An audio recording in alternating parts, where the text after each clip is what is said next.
Well, in the ongoing saga of Pete Hegseth, Leaky Pete, as if only Donald Trump would give him a nickname, that's what it would be.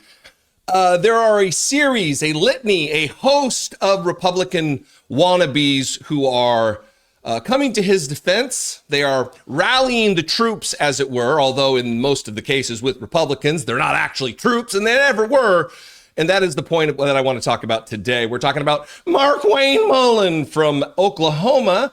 And joining me today, so you don't just have to take my word for these matters relative to top secret information and military matters, Colonel Fred Wellman. Sir. Oh, God, please don't do that. How are you? Retired combat Army veteran, Fred Wellman. Best known for his show on democracy, and you got another gig with Vote Vets, isn't that right? What do you do there? I do. I've got a show called On the Line with Vote Vets, so I do videos and we host a live stream every Friday for Vote Vets. So, but busy man these days. Well, more evidence there are a few of us who still honor the oath to the Constitution that we swore. And there it is. Multiple times in your case. I only did it once because I only had one enlistment. But let me talk to you about this. Look, you're a combat vet. You had an elevated rank beyond that of my lowly enlisted rank, sir. This is not normal. Am I correct in my personal experience that this is not normal? No, I think that's accurate. Yeah, no, it's insane. I mean, from every aspect of it, we've seen it's interesting to me. And I know you've seen it too. Is just how much we keep finding ourselves in the middle of these things as veterans these days, as service members, because so much of what Trump is doing is really a direct attack on military, on our veterans, on our national security. And no, none of this is normal. The idea that you would take information from a classified network, copy and paste it into Signal on your personal phone, and send it not just to other cabinet members, but now we find out he sent it to his family members. I mean, the whole thing is beyond ludicrous. The only thing second to how ludicrous is the response that's been on the Republican side to trying to wash it away. Well, that's why I asked you last minute, spur of the moment, to come on and talk about this, because I'm shocked. Let me back that up. It is not surprising, yet it is still shocking that these assholes act like they do. So there you go. Markwayne Mullin, a man who has spent zero time, not a single moment in the military uniform of his country, of any branch whatsoever. Maybe he was a Boy Scout. Maybe he was a Boy Scout. Who knows? I don't know. He tweeted this, and it's your response to which that I want to talk about. But he tweeted this in defense of Pete Hegseth. Keep it in mind, audience, a guy who never served his country in uniform. I will lead the breach. I will lay down cover fire. I will take the high ground. I'll expose myself to enemy fire to communicate. We must bring back integrity, focus, and put the war fighter first inside DOD. I stand with Secretary of Defense Pete Hegseth. Oh my God. And it wouldn't be a Republican tweet without the flag emoji, because they want to project their fake patriotism on the rest of us. The more the better. The more the better. That's nothing that says patriotism like flag emojis. So you responded as soon as I saw this. I knew I had to get you on. You responded, and I'm not going to do the dramatic reading, but we'll put this on screen. You said, well, maybe I will. You said, you're a fucking plumber. It would only been better had you said, comma, dude. Yeah. You're a fucking plumber, dude. You never served. You could have, but you didn't. We had the longest war in United States history, and you sat that shit out the whole time, but now you want to be a big tough guy for the idiots that can't keep a secret.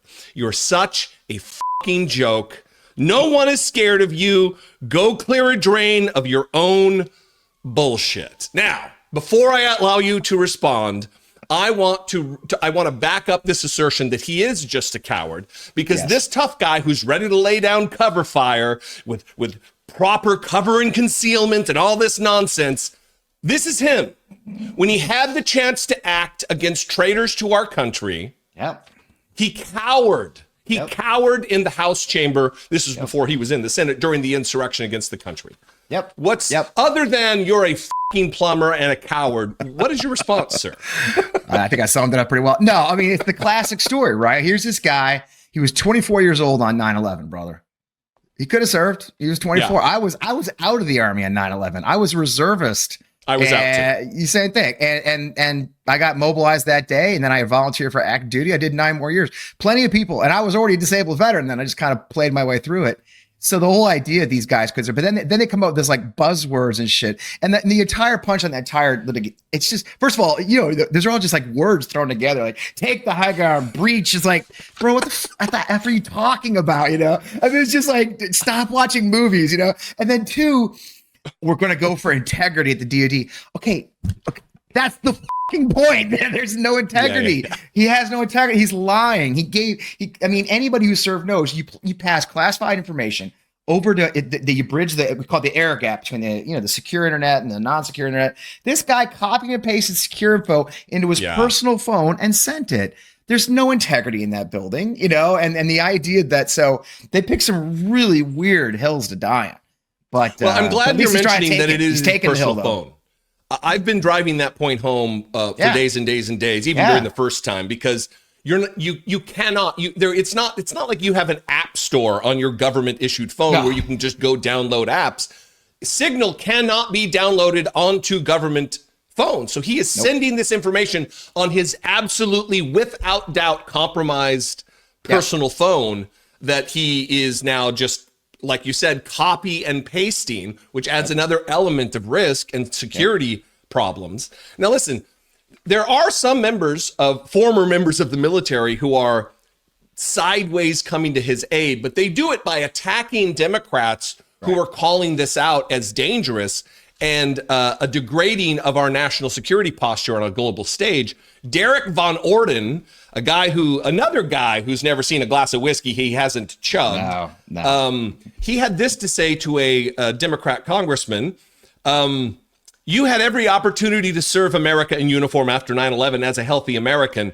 You chose not to. Shut the fuck up, internet hero.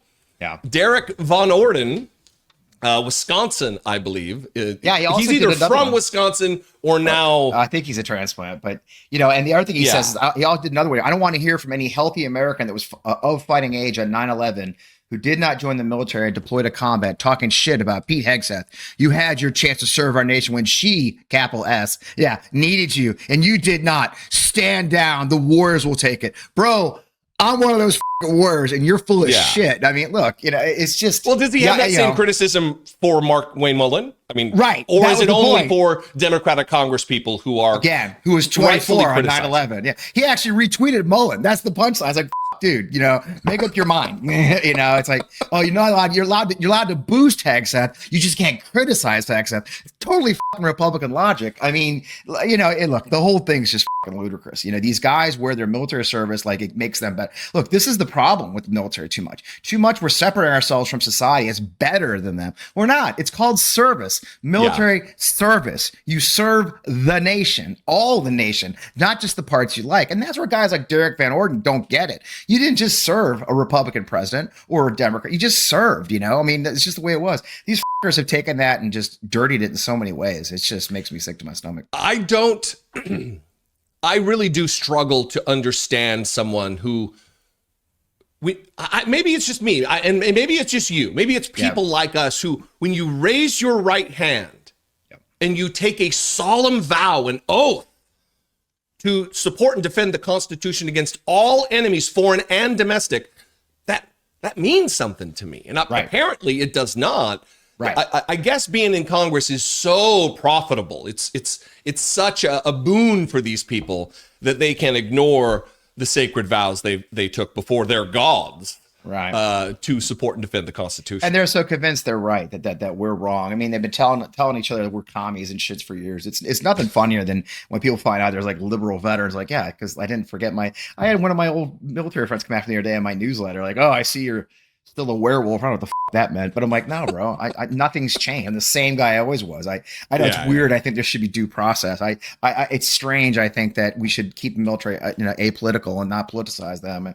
I just think it's weird that we just don't randomly fire generals because we feel like it because their race or their gender, not for their performance. At the same time, they're firing on these guys and women of being DEI hires. You've got someone probably the most unqualified fool to ever step foot in the Pentagon as Secretary of Defense, who can't even manage his own freaking office. And my favorite part of the whole story, Jess, is he's now attacking him again today on Fox. He's like, bro, these people know your secrets. I mean, Dan Caldwell, Darren Selnick, these guys are way back. He's been with them since CBA. It's like, you can tell he doesn't know politics. You know, that one of the rules of politics is don't attack people who know all your effing secrets. Yeah. You know, it's like, great. You know, now, you know, unleash the beast. They're like, all right, well, if you're going to try and threaten us with jail, great. Then here's everything I know. I mean, we'll see, we'll see it all. To that point, Chris Matthews of Hardball MSNBC fame, he wrote a book called Hardball. And in it, he talks about LBJ had the policy of, you keep your friends close, but you do keep your enemies closer because you give, for the very thing you just said. They're not going to spill all the dirt if they have, they're just idiots in every respect, from actually doing the job and covering up the crimes. They're just the fucking worst, bro. It's the narcissism, the arrogance, the thing, you know, you think like Pete's the reason they released the Atlantic released the actual chat, because he and Parnell got out there on the tarmac, said, no, it's a lie. We didn't release that. None of that happened. Okay, well, here it is. Now they did the exact same playbook. In a later video today, this is what he said on Fox News today. Oh, this is a preview for everybody who wants to watch the 4 o'clock video.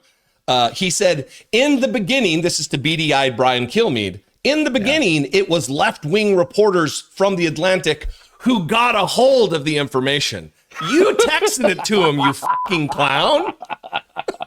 Like it's a big conspiracy. Yeah, I answered my phone. Holy shit. You know, they're just fucking, it's just clown shit. And they have no idea what they're doing, which Uliat, who's not the greatest guy himself. You saw John Uliat wrote an op-ed in Politico. He's the former, John's not a great guy. Let's be honest. John and I don't see eye to eye on anything, but John said a couple key things in that op-ed he wrote. One, that, you know, they're incompetent, they're idiots. But two, he said very clearly at the end of his op-ed, there's more shoes to drop.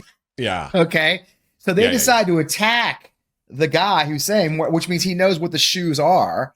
And, you know, it's just, you know, I just love it. I love it. Look, I love this for Pete. I really do. You know, I couldn't love it anymore. So listen, I'm going to let you go. I really appreciate your time.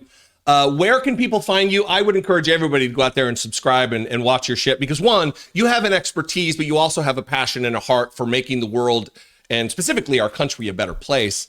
And I think everybody should be tuning in. And the On Democracy channel is our YouTube channel, On Democracy channel. We've got a great new Sunday show called Too Late to Cancel, which frankly is hilarious. It's your new Sunday show instead of going somewhere else. And then, of course, you always find me on the Midas Touch Network every Friday night, On Democracy with Pete Wellman. Oh, my God. But the biggest thing I'm doing now a lot of my time is with my Substack. We're growing a really beautiful audience on Substack, and that's fpwellman.substack.com. Find me everywhere as FP Wellman, and that's the best way to hunt me down, man. The easiest way, I'll link to all of that in the description below. I appreciate it. You know, I appreciate it's how the internet works. It is amazing. Or it's how everything works. Who would have thought?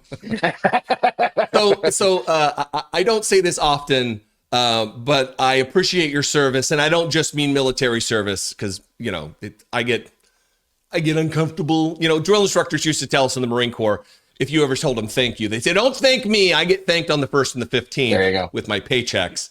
But, you know, you're doing a good for the country and by extension, the world, and keep at it. I appreciate that, man. You too. I appreciate your work, man. We got to get together again soon. Yeah. We'll see you next time. Look forward to it.